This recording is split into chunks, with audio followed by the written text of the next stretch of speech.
in the shadows, where faces are lost and fear takes hold. Welcome back to the haunting void.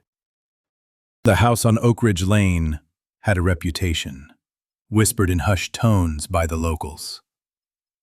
A fixer-upper, the estate agent had called it, blithely dismissing the 1913 fire, the unexplained disappearances of the 60s, and the more recent, unsettling trend of tenants vanishing mid-lease as mere local color. I, however, was desperate for space and a cheap rent, so I ignored the warnings. The whispers of the wind sighing through the skeletal branches of the ancient oaks surrounding the Victorian monstrosity. The first 2 weeks were deceptively quiet. The usual suspects of old houses were present. A pervasive layer of dust motes dancing in the slivers of sunlight that pierced the grime-coated windows, the skittering of rats in the walls, and floorboards that groaned with every step like arthritic joints. Then it appeared.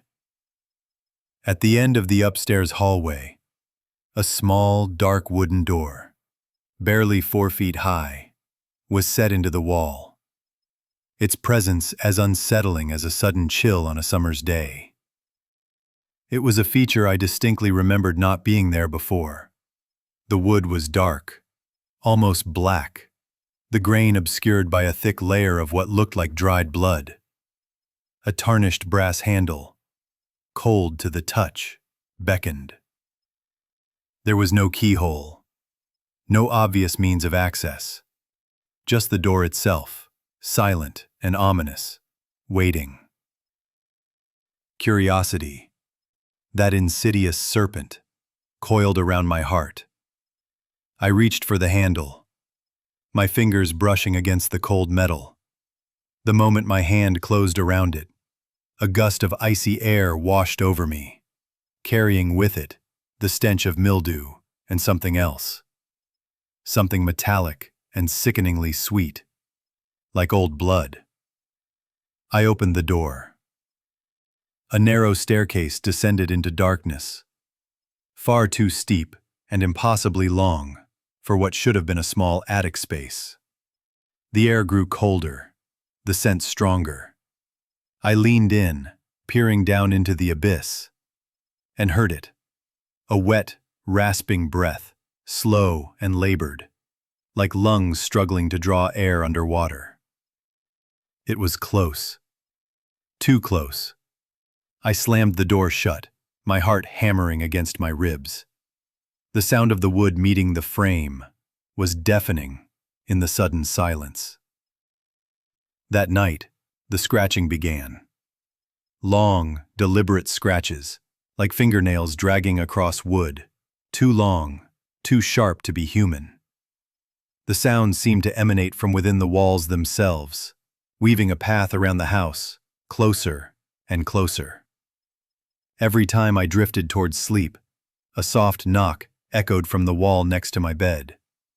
A rhythmic tap, tap, tap, as if something was trying to gauge my location. The next morning the door was gone, vanished. The wall was smooth, seamless, as if the door had never existed. But the cold lingered, and the wet, rasping breaths returned, seeming to emanate from the very spot where the door had been. I could feel it, a cold, clammy presence pressing against my skin.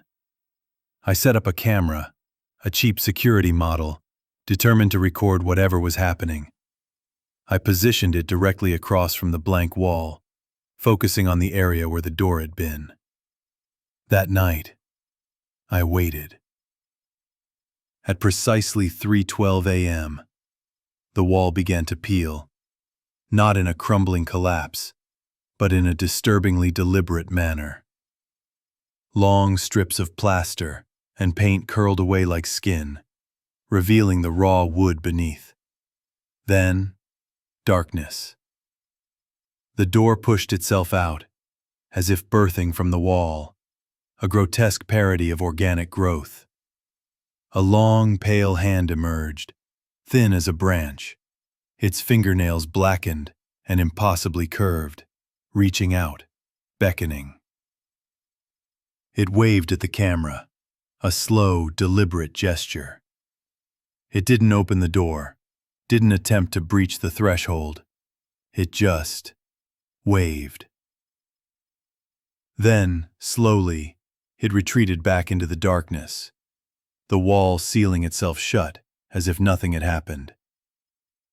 When I checked the footage the next morning, the camera was destroyed. Not broken, not smashed, but melted. The plastic casing was warped and bubbling, as if it had been subjected to intense heat, like it had been microwaved. The door appears every night now, a little wider each time, a little closer to my room. Last night, I swear I saw 2 sets of fingers gripping the frame from the inside. Not hands, just long, slender fingers, as if something armless was trying to claw its way through. I've tried everything, sage, priests, even leaving the house, but it follows me. I've seen it in mirrors, in my dreams, once even reflected in the eyes of a stranger on the street. Tonight, the door is in my bedroom. It's already open, and something is on the other side, whispering my name, a voice that sounds exactly like my mother's, though she's been dead for 12 years. The whisper is chilling, not because it's scary, but because it's familiar. It's the sound of comfort, twisted into something horrific. If you find this, don't come looking for me.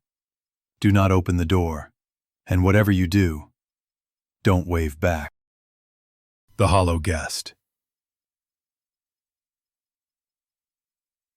You don't summon him with words. You summon him by remembering his face. It lurks in the digital shadows, a low-resolution image, blurry and indistinct.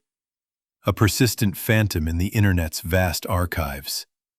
People try to delete it, scrub it from existence, but it always returns, a digital poltergeist, reappearing in the code of cursed videos, nestled within the cryptic green texts of 4chan.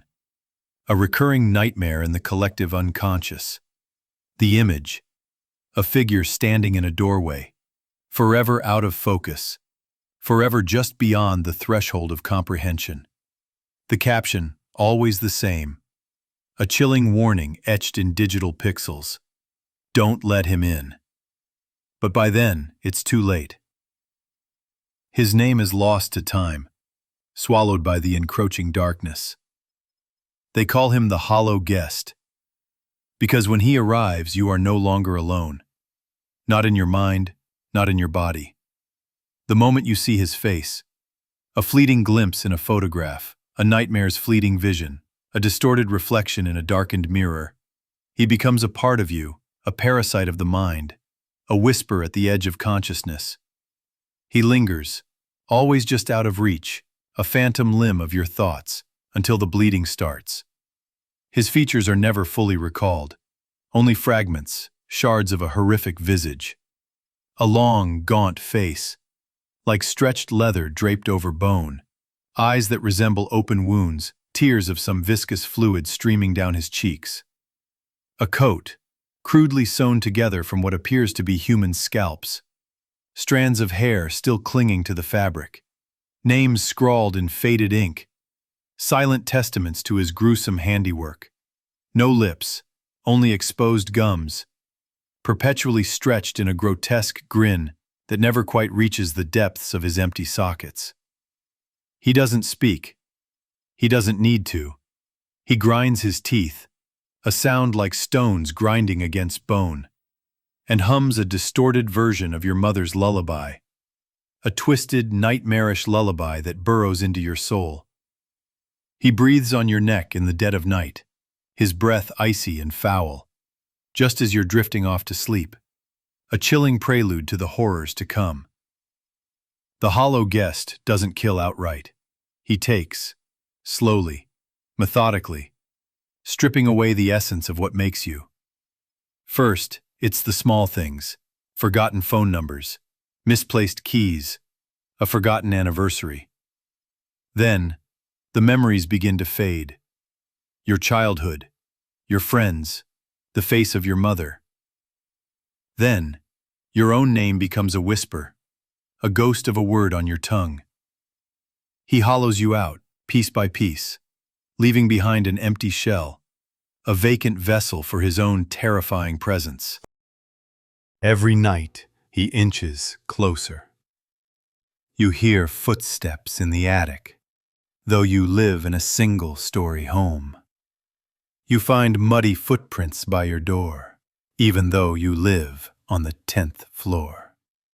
Notes appear, written in your own hand, yet foreign to your memory. Don't look at the door. Don't let him in. And if you do look, if you dare to open the door, he comes inside. Those found after his visit are never whole. Sometimes their skulls are peeled back like oranges, their eyes carefully removed and placed on their chests, still blinking, still watching.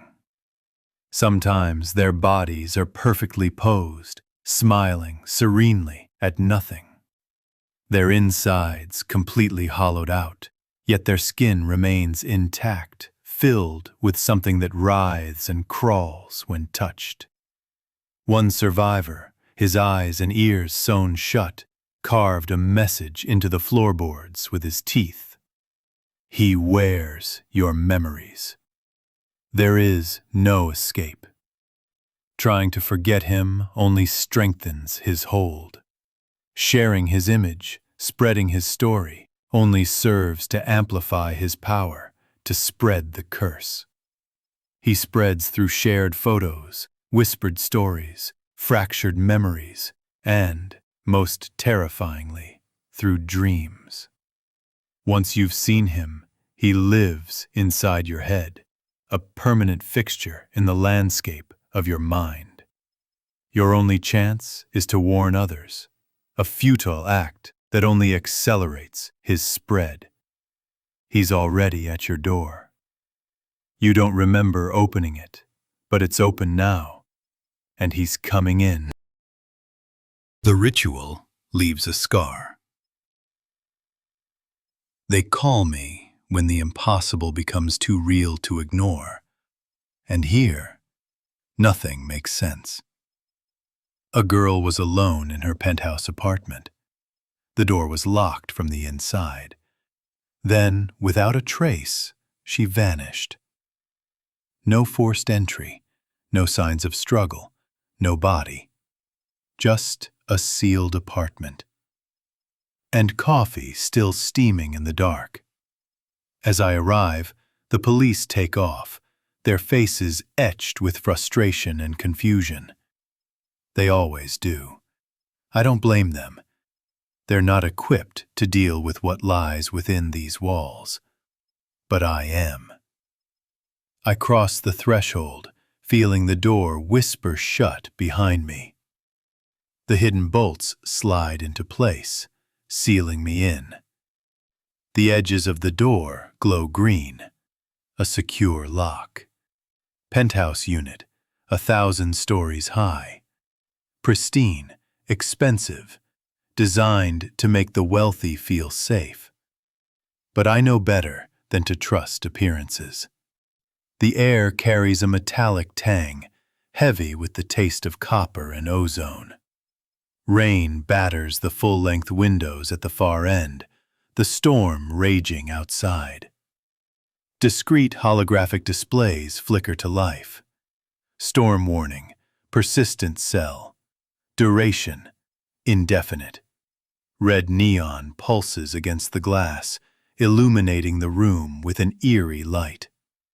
Crimson lightning arcs through the boiling storm clouds, casting ominous shadows. Police drones sweep past in tight formation, their searchlights slicing through the darkness. I navigate through the apartment, my stiletto boots clicking on the black marble floor, a stark contrast to the stillness surrounding me. A half-eaten sandwich lies abandoned on the table. Her comms pad sits forlornly on the counter, untouched.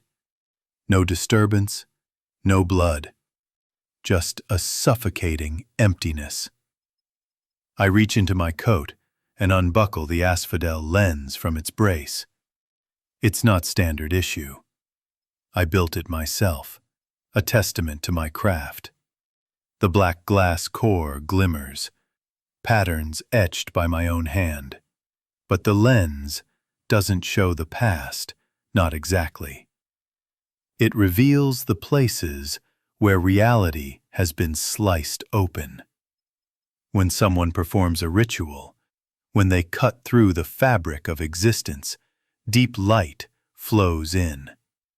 It moves through the tear in a specific shape, and that shape determines what happens next. The cuts eventually scar over, but the residue remains. That's what the lens is designed to see. I power it up. The hum is low, just above silence. The air shifts, and the windows flicker as blue light spills across the walls in thin arcs. And then I see it. A scar in the floor, just beneath the table. The edges glow faintly, not with light, but with something deeper. A cold, slow pulse. Fresh, still bleeding.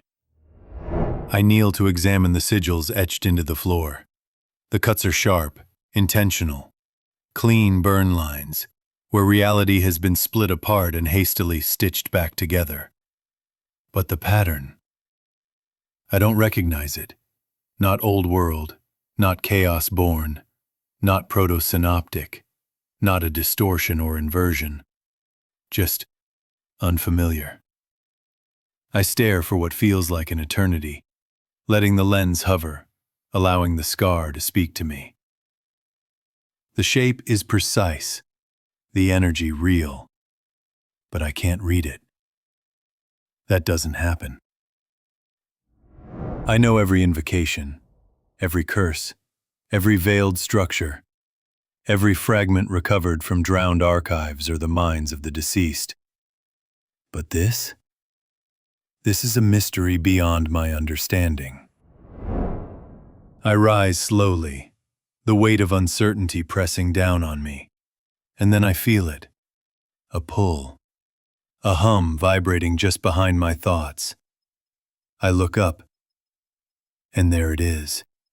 Another scar, massive, spanning the ceiling, almost invisible unless you know to look for it.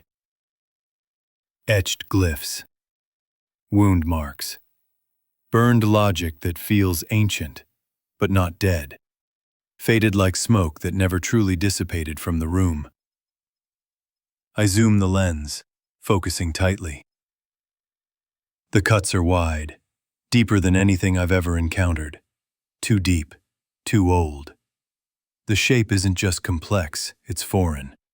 The power it must have taken to carve something like that, I can't even begin to calculate it.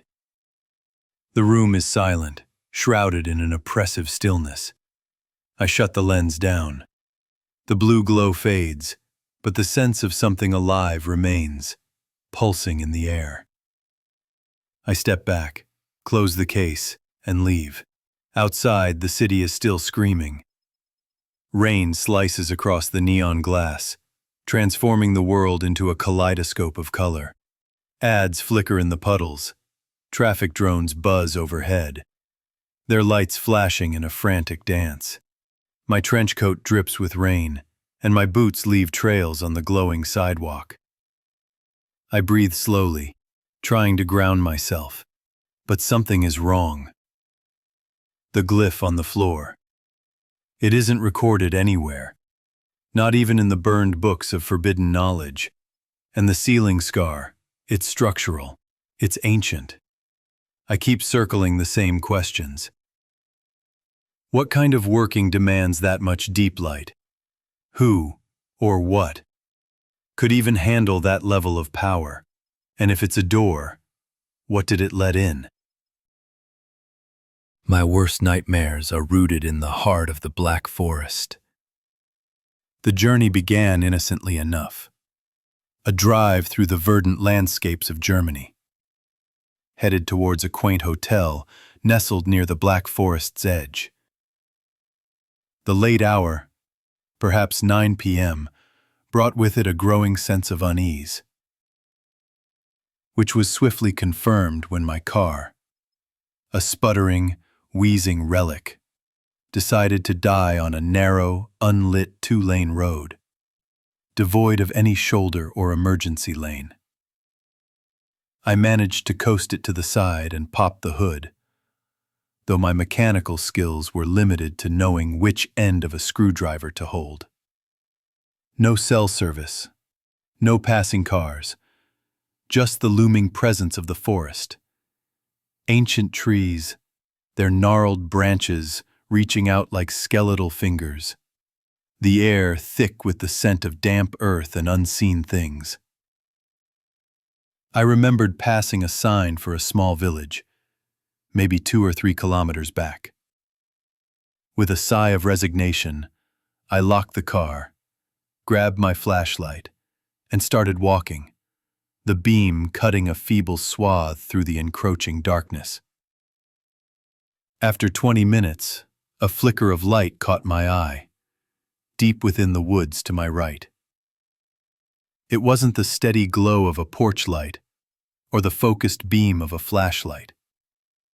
This pulsed like a fire, casting dancing shadows among the trees. A campsite? A secluded house? Either way, someone might have a phone. Driven by desperation, I plunged into the undergrowth. Thorns tore at my jeans, tree limbs lashed out, smacking me in the face. But I pressed on, drawn towards the unnatural light. And that's when I saw them.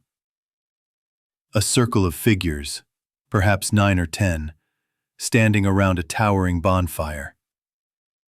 They were holding hands, swaying in a slow, hypnotic rhythm, chanting in a guttural language that sounded vaguely human, yet utterly alien.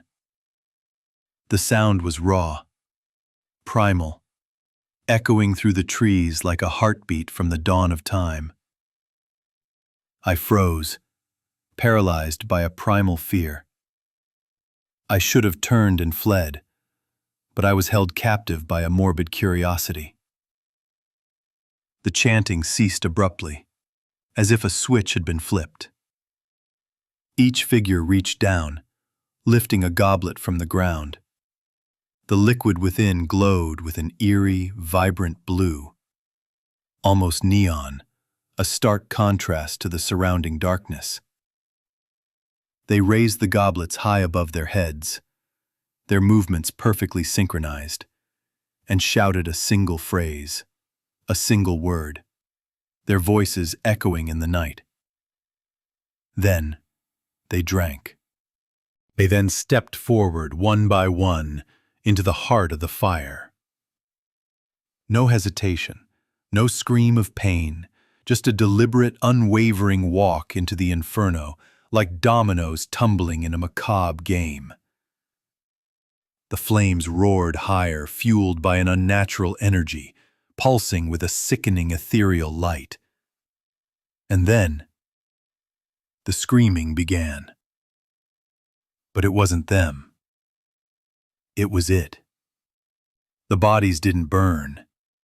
They melted, flesh folding over flesh, limbs twisting and merging, bones cracking and reforming into something monstrous, something utterly inhuman. The fire shifted from orange to white, then to a sickly putrid green, and from it, something emerged, something that will forever be etched into my memory. A beast. It stood over 20 feet tall, its spine arched backward, its skin slick and glistening, as if newly born. It emitted a low, guttural moan, a sound that vibrated through my ribs, a hollow echo of something ancient and terrible. As it stretched upright, I heard the sickening crack of bones snapping into place, rearranging themselves into a grotesque parody of a skeletal frame. It had no discernible face, no eyes in the traditional sense, only a cluster of 6 dim, glowing blue orbs clustered near where a head should have been. And it looked right at me. Panic seized me, a cold, paralyzing grip. I turned and ran, crashing through the underbrush, branches tearing at my face, ignoring the burning in my lungs. I don't remember breathing, only moving, a desperate, primal sprint through the treacherous terrain, slipping on wet moss, praying I wouldn't trip and become its prey. Behind me, the beast screamed, a sound that ripped through the night, and I could hear it crashing through the trees, moving with an impossible speed for something so massive. Ahead, a light. A porch. A house. Someone had just stepped outside, likely wondering what all the commotion was. "Get inside!" I screamed, my voice hoarse and raw. They turned toward me, their face illuminated by the porch light, just as I stumbled past them. Then, I heard it. A wet, sickening crunch. A sharp intake of breath, followed by a scream that abruptly turned into a gurgle and ceased. I didn't look back. I tore through the house, a whirlwind of terror, and dove into a hallway closet, pulling down coats and cardboard boxes, desperately trying to create a barrier between myself and the horror outside. My heart hammered against my ribs, a frantic drumbeat that threatened to give me away. Then, the roof peeled off. Literally, peeled.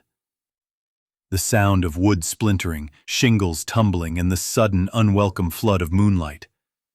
Through a crack in the closet door, I saw it.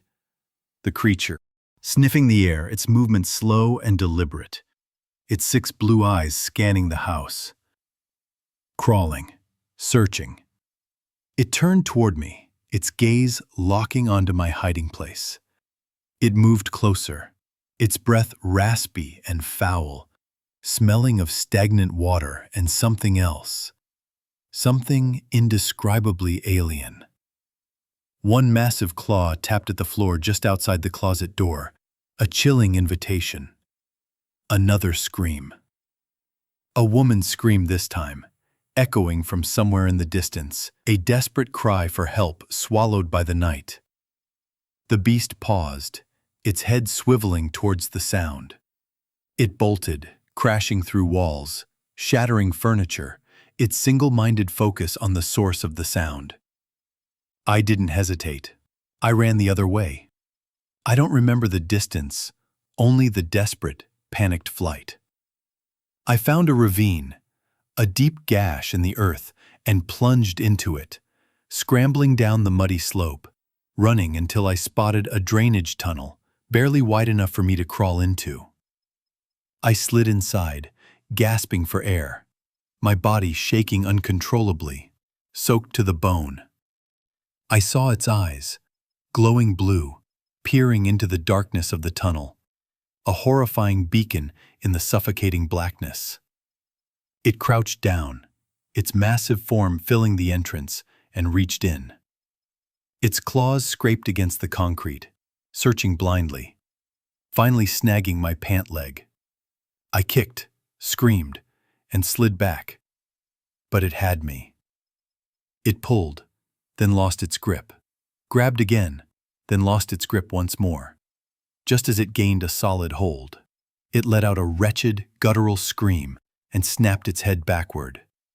Its entire body convulsed, contorting in a spasm of unnatural energy. Suddenly, it turned to dust. Like ash being scattered by the wind, it simply vanished. The forest fell silent, the only sound my ragged breaths and the frantic pounding of my heart. I stayed in that tunnel until dawn, the memory of those glowing blue eyes seared into my mind. When I finally emerged, blinking in the pale light of morning, I flagged down a passing truck and got a tow. I told the driver I'd been attacked by wild dogs, the only explanation I could muster. He didn't ask questions, just gave me a sideways look, as if he'd heard something similar before, something he didn't want to acknowledge. 2 days later, I saw a headline. Owner of forest home found dead in suspected gas leak. The accompanying photo showed the ruins of the house I'd run through. Walls collapsed, roof gone, trees charred. The authorities attributed it to a freak accident, a faulty gas line. They didn't mention the woman, and they sure as hell didn't mention what I saw. But last night, I was awakened by something else. A thump on the roof, a low moan that seemed to seep through the very walls, and outside my bedroom window, 6 dim, glowing blue eyes staring in. Well, that's the end of this story, but the darkness is always listening. Don't forget to like and subscribe, if you dare.